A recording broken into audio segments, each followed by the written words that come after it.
Hi guys. Well, I'm out on the road again, out in the country, and I found this place. This is going to be a nice video of a lot of old machines. Old C-frame, an old mill sitting out here, then an even older guy over there. Hi, Niles. Hi. That's an old mill, but I just mill around. You just mill around. You know, he's a failed comic in another life. But Niles and I met, what, 5-6 years ago at a scraping class. And I've been, I don't know what I've been to him. Probably a big pain in the butt. One of my good friends. One of my good friends, okay. You've been drinking again, I see. Where did you get this one? Out of Chattanooga, Tennessee. Oh. It used to be in a plant out there that for the company that I worked for. Uh-huh. And they had brought a new machinist in. The old one retired, who used this Van Norman. And the new guy came in, he says, I'm not using that. So they bought him a brand new Bridgeport. And so this was out in their storage shed. Oh, no. Yeah. And he wouldn't use it, huh? I went out and picked it up, and I need to get rid of it. Oh God, don't start. Don't start. Come on around, I'll show you guys where a lot of my old machines ended up. This is Niles' shop. There's old Rock 2, guys. Rock 2's doing good. It's got 60,000 miles on it and a little brake squeal once in a while, but otherwise, it's a rock star. Doesn't emulate rocks anymore. Well, you guys are going to like this. Niles has got the same damn problem I do. He's addicted to old iron. But he has a shop that you can actually walk in, where mine you can't. And he's got it filled with stuff that y'all are going to enjoy seeing. Take, for example, this. What is it, Barnes? BF Barnes and Company, Rockford, Illinois. 26-inch drill. They used to live at my shop, and I got a nice big modern press, and so he drug this one home. Thank God. And now I've got another one sitting in my shop that I've got to get rid of somehow. But anyway, this is Niles' place, and he started from nothing about 4 years ago and has retired, and now he gets to play out here all day long in the shop. What do you got going on over here, sir? Well, which part are you looking at? Okay, I worked for Norton Company, and when I went to pick up this little blonde lathe in the back, this Norton #1 Universal Tool and Cutter Grinder was also sitting in the same garage. Oh. And so, since it said Norton Company, here I'll show you the front door on it.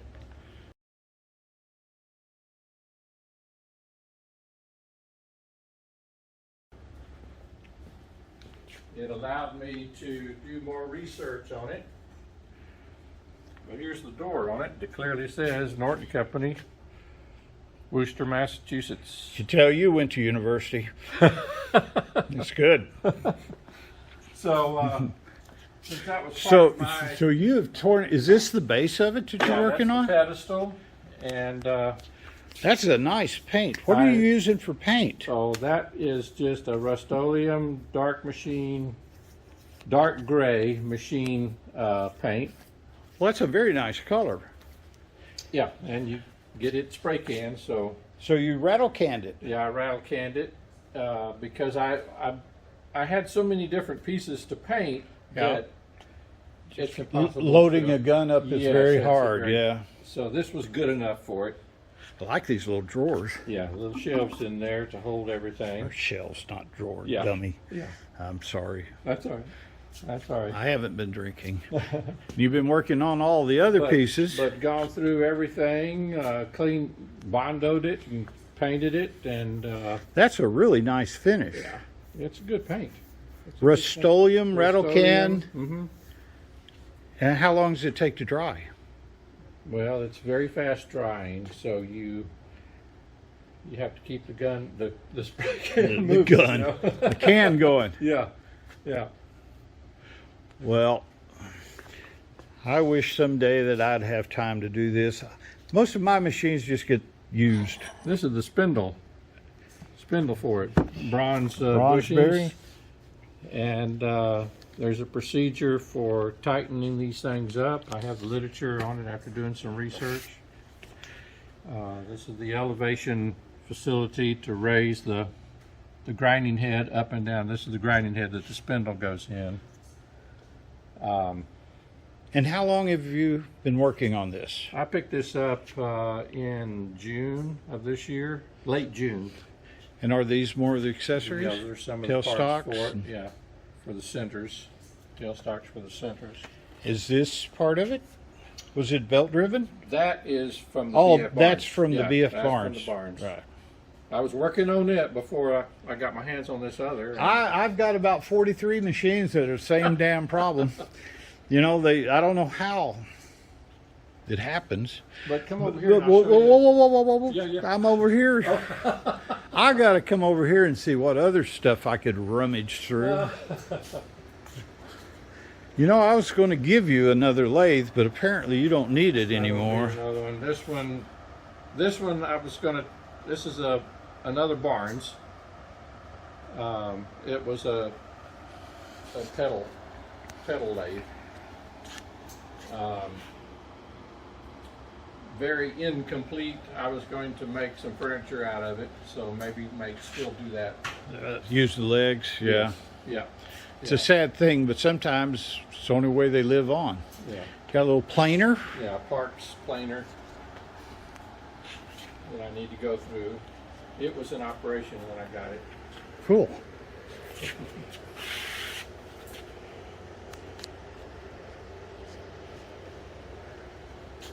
What else? Oh, you got all kinds of tooling and Yeah, I picked up several large drill bits. large drill bits that will work nicely in that BF Barnes. Yep. Some good sized ones. And And on your lathe, if you had a big Yep. enough lathe. Yeah, yeah. Well, You I have- always need a big drill bit when you're boring something. You get rid of the metal quick. Headgummit, everywhere I look, you have something else squirreled away. You, sir, are truly addicted to iron. Another planer. Yeah, it's parts for the other one. Ah.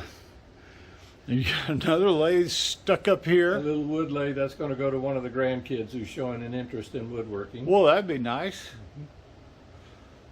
Then, what do you got here? Well, It's another one of those things that you haven't done in. I've been into Model A since I was 14 when I restored my first one, and it was a two-door sedan, and high school sports happened, college happened, and so you have to focus on those things. Yeah. And so I sold the two-door sedan and got enough money to buy this coupe, 31 coupe. But I have not been able to do much work yet, but I did drive it when I was in graduate school. Drove it on campus. I remember this thing. Yeah. It's like a deprived chickmunk we got onto it. Somebody ground it up pretty good.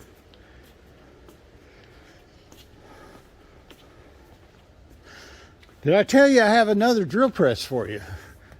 Yes, you did. And you ignored me. Well, Yeah. I'm You trying. got this LeBlond. We didn't look at this very closely. This is from the same estate Same. that tool cutter and grinder came from. Well, it looks pretty complete. Yes, it's. I'm happy about that. Did it run? It was running. How's the bed? Not too bad. Not too bad, huh? It's got some wear, which you would expect. Well, I mean, they're from old. the late 1930s. Hey, that does feel good. Yeah. Let me get this When out of the you way. when you look at lathes, this surface here Yeah. is what always gets the most wear because your work is rotating towards us, and the bit sticks into it and pushes down, and that's the surface you just run your finger over, and that one, there's not much wear at all. Not much wear on it. Yeah. And this is the bad place right in here, always Right. up close to the Right. chuck. But a good machinist can overcome that. Oh yeah, I made great parts on crappy lathes all my life. Someday I'll have a good lathe. Yeah. When you finish this one, call me. Yeah. Man, you got stuff everywhere. You know, a couple of years ago, you didn't have anything over I here. know. But here's an interesting piece that goes with this tool and cutter grinder. This is a universal. Head, yeah. Yeah. I have one for my Cincinnati. Yeah. They're very similar. Yeah. They're very similar. Even the Brown and Sharps had things like that that look pretty much the same. In fact, I have a lot of pieces. Mine was fully tooled when I got it. And if you would do what you've done to mine like you've done here, you know, I would give you at least 50 cents. This is an interesting piece. Now this machine, from the best I can tell, is somewhere in the 1920s. Maybe, Really? Maybe before. Did you see the wear on that? Is there any? There's hardly any. I'll be darned. But this is part of the. I've got it upside down, but this is the part of the automatic movement of the table under the grinding head, and it was all manually done. Of course, this was belt driven, and it had been converted to a motor? single motor. But this had a motor on it, but I don't have that part, so that you'd have a separate motor to operate the automatic part. No. But I don't have that motor, so I'll either be using it by hand because I'm not a production shop. I'm a maintenance and repair shop. Maintenance, repair, You're restoration. an old iron addict is what you Yeah. are, sir. Just fess up. Then we go over in here. You do a little woodwork, I it do looks like. woodworking, yeah.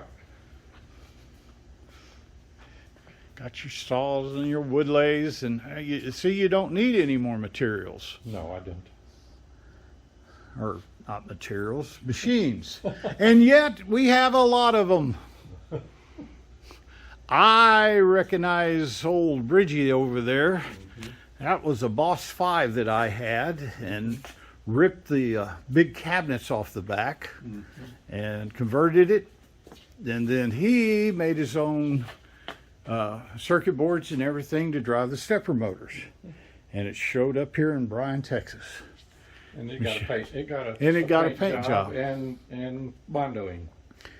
Oh, bondoing.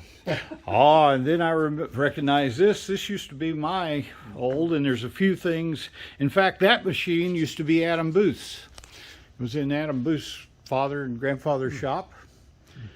Came to Dallas, and then I bought it from a guy in Dallas. And when I got it, we thought the feeds weren't working, but it turned out it was a mechanical feed. I'll put a link to where I fixed that.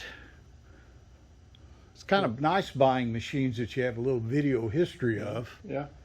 Yeah, you did a lot of work on that one. Yeah, I like that one. I just don't have room. Yeah. Yeah. And then you went and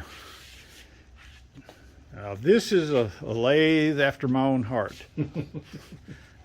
I know. This one I picked up.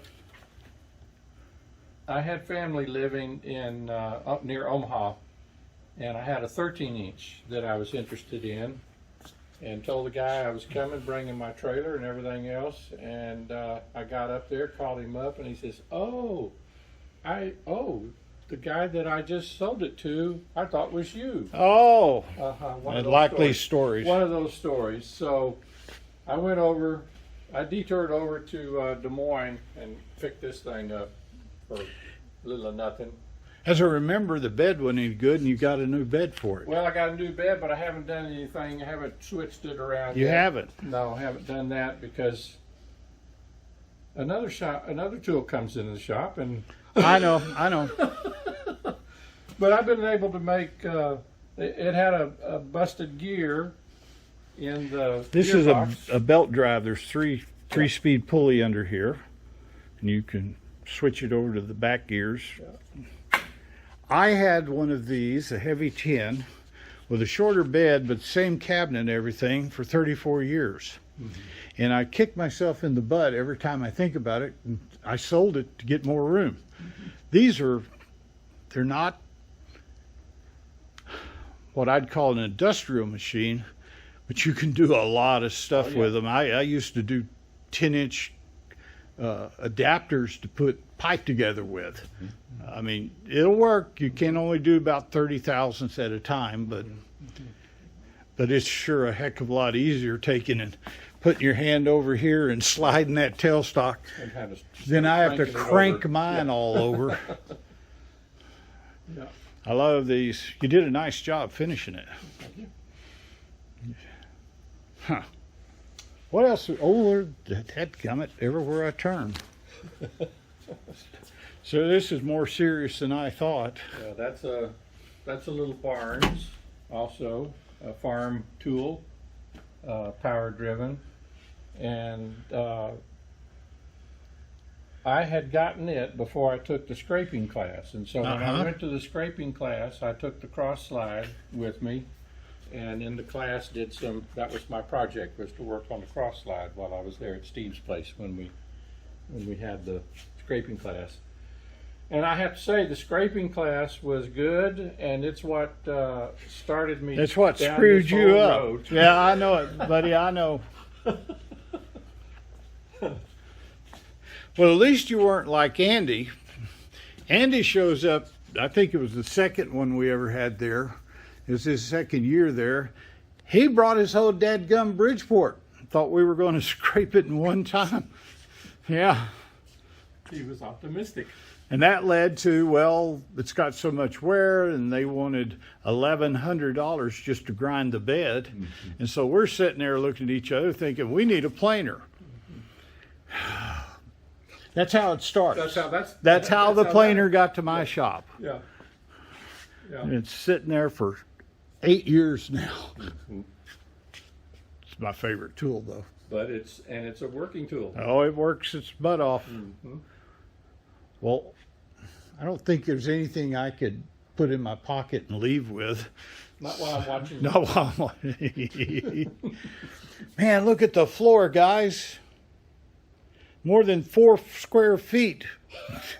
I don't know how you can live under these conditions. I'm very sorry.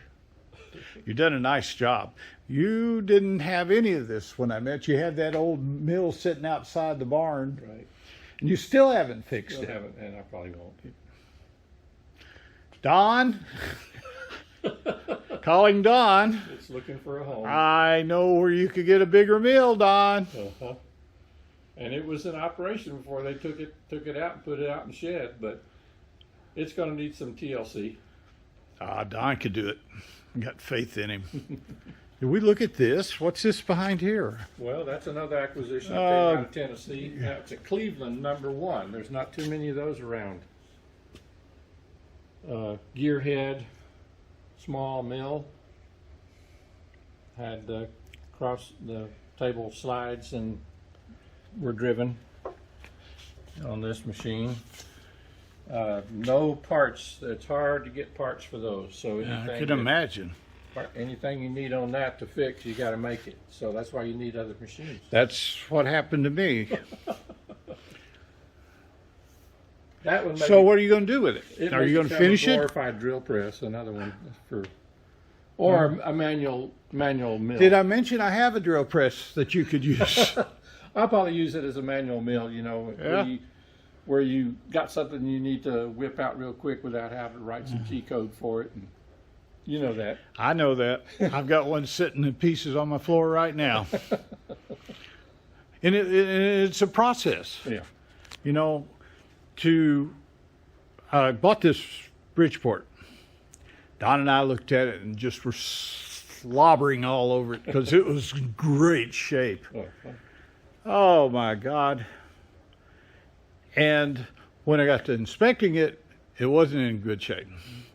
So far, I've spent $4,000 in replacement parts. And then it had 10 thousandths wear in the saddle and the table. And so it gets a ride on my planer. And then I don't have a 4-foot angle straight edge to make that. So you got to start the straight edge. And then I don't have this for this. So it's just it's an insidious disease. Well, let me tell you. What's this? I know this one's from something you made a long time ago. This was made in a mechanical engineering class at A&M. It was one of the projects. Is that why it's upside down? It was one of the projects that we had to do. And me and a buddy teamed up together because they instead of one per person is two. Right. Two. And he went on to have his own machining business down in Houston way and made a career out of that, had a machining house down there. So are these castings? Yeah, they were castings. Probably that you had to make? No, or the you castings stole probably them? came from Lufkin. I'm sure there were some Aggies that So- operated Lufkin Foundry up there. So this was a kit machine, in other words. It was a kit machine. Okay. We had to do all the machining to fit the parts up. Ah. Yeah. But I have another cool So story. so the Aggies cheated on this. Well, Did I ever tell you? it was a 3-credit class for one semester, so you did it. You had to make the time to do it. Did I ever tell you I won an Aggie fishing tournament? No. My uncle and I were fishing on Somerville Lake one day, and I caught about a 6-pound bass. And we were back over at the marina getting ready to leave and getting some drinks and stuff. And we pulled the fish up out of the boat, and there was a bunch of people there. And he said, "That's a big fish." I said, "Yes, it is." And he says, "How much do you think it weighs?" And I said, "Over 6 pounds." And he said, "How much would you take for it?" I said, "Well," and he said, "I really need that fish, sir." I said, "Well, I don't know, $20. This is a long time ago." And to my surprise, he pulled out $20, handed it to me. He took off with his fish. I found out later that he won the Aggie fishing tournament that they had up there that day. So I won it by defact. At least he didn't stuff, or you didn't stuff any weights into the stomach. No, I read to about make it weigh that. more.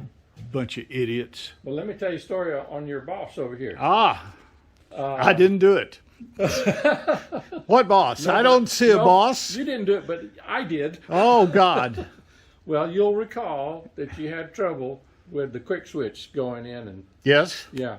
Well, I got. Now, all hold that on, let fixed. me show. Yeah. A quick switch is a spindle that the bosses came in that have this nut on it right here that for changing your tools, you just turn that, and they have a special holder that goes in, and there it goes, quick switched. Down here, Steve. Well, I did a bunch of research on this thing and discovered that the taper in the spindle was Bad? bad. And so I have a good relationship now with Universal Engineering, the folks that made these, and the guy that's in the shop up there, and did my own troubleshooting on this and took my best insert and sent it up to them, and they compared that with their standards, Right. and discovered that's how we troubleshooted to find out really what was worn. And so it was the socket for the Right in here. right inside it. Right. Is that part of the machine or the quick switch coupling? It's part of that whole spindle. So the spindle had to be reground. I had to have that chromed and reground I'll be darned. up in Detroit area. How much did it cost? It was about $1,100. Well, I don't know a thing about it. I'm sorry.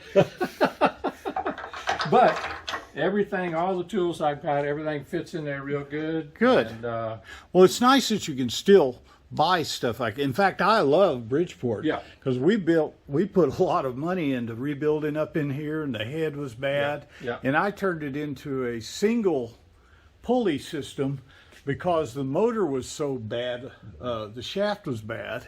I put a single pulley on it, and then I put a VHF or VHD, whatever it is, and this control panel up here, so you can control the rotation and speed from there. And I love that. And so here's your control cabinet for that. I put a little on-off switch on it. And as you had mentioned earlier, Yep. Nice clean work. design and Of put course, together a you're little retired. You control got all this time on your hands. cabinet. Of course. How did you get your wife to leave you alone long enough to do all this? She has her things that she's doing. Okay. Sure, she just doesn't like you very much, No, she which likes what I'm doing. which may not be bad. She likes what I'm doing. Well, I like your shop. Thank you. In fact, I'll be moving in tomorrow. We're going to have to get rid of all this open floor space, There'll be an though. RV that'll show up at my... Yeah, there'll be an RV here. Well, Niles, thanks a lot. You're welcome. You're welcome. Enjoyed it. Say bye to the guy. Adios. Don, eat your heart out. Don be over here pretty quickly. Bye-bye. All right, I thought I was through, but he's showing me more stuff out of boxes, guys. Well, I had to replace the spindle bearings on the Bridgeport, and I Right. don't have a press. So I made a tool to press the bearings off, and then you've got different dimensions you have to work with to put the bearings back on. So this does double duty. and did you like it? Yeah. Did it work worked. really Worked easy? fine. Easy. Real easy. And it's in a box? Yeah, I keep it in the box. Do you want to loan it to somebody I that, could do that. that's got a set of spindle bearings for a Bridgeport right now that needs to be fixed? But this I was one- going to just put them on my press. Yeah. You Let can me do just that. try it that way, Yeah. and then if I need it, I'll come Yeah. steal this. But this one is What's the combination to your gate again? this one is custom though for the quick switch spindle, Okay, the R8 spindle. maybe different. It will have different Well, dimensions. you can do it on my press. Yeah. But I did- said you can do it on my press. Come on over. I've got things to do. I'll lock you in the garage, and you just go get after it. What do you got over there in the corner? You got a little sandblaster, and then that's an old Delco light plant from the pre-RFD or no, VF rural electric, you're right. rural, Oh, rural okay. electric days. That was from probably about 1915, something like that. 1915. Yeah. Wow. And how is it? Oh, okay. That's a blower motor over there. That's not part Yeah, of no, it. no, that's some of my summertime. Is cooling. it tractor or belt driven or what? No, it's you have the motor. Okay, You I have got the you. motor That's a there, motor. And so the crankshaft is integral with the generator armature Cool. and back in the back, and then that's the control cabinet. And it would charge a bank of glass 12 volt or maybe 24 volt batteries. I've forgotten that detail. But it would sit there, and through a series of coils, it would monitor the voltage and the charge in the batteries. And when that voltage got low enough, the coil would relax And start it and up? It would self-start, I'll be darned. and then reverse that. It would know when the batteries are charged, and it'd shut down on its own. But that was part of our rural American history, rural electrification of farms and homes out in the country before electricity I was. tell you what, I mean, I'm sitting here just looking at it. I thought it was an old charcoal lighter fluid up there, or can, with a bunch of junk thrown in it, but that's an actual motor. Those are solenoids, those round pieces Okay. are solenoids. Control the carburetor and Yeah. various devices. Well, that's another cool piece of history. Yeah. See, you even have time to build little boxes of things. You've got time to come to my place. Well, I'll pay the gas. you can build boxes too. I can build boxes. I just don't have time. You cabinet maker and Well, house builder. I don't have time. Okay, I'm leaving. Bye.